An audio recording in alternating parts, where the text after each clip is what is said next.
Hi, I'm Dr. Schote at the Spinal and Sports Care Clinic, and I want to talk a little bit about spinal decompression therapy. We have an amazing table that can help relieve lots of different types of back pain, leg pain, due to mostly disc-related issues. So I want to give you a little bit of a background of how people end up on our table.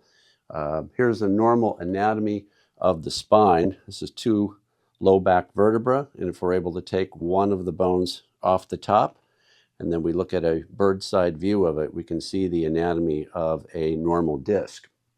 Now, the disc is made of two different materials.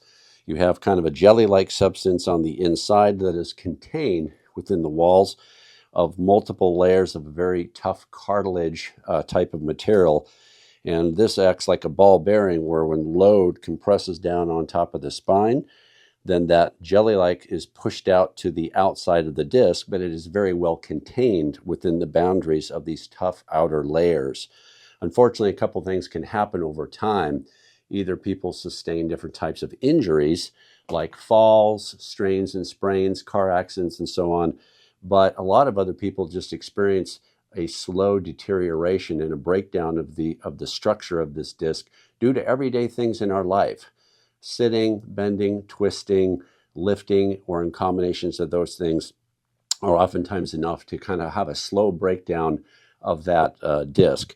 Unfortunately, only the outer 10% of those disc fibers are pain sensitive.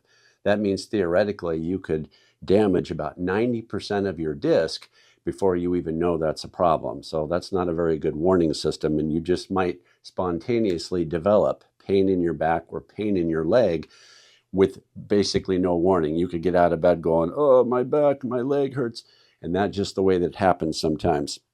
Now, over time, as I said, when that disc breaks down, then that leads to a slow progression where that material just basically starts to bulge its way and work its way out to the outer fibers of the disc, and then finally it breaks through in a process we call disc herniation.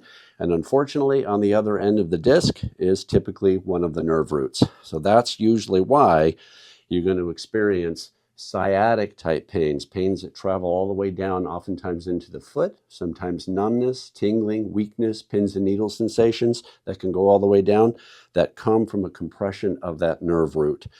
And so this little model shows it probably best when things were under a compressive load. You can see how the material actually starts to bulge out like that.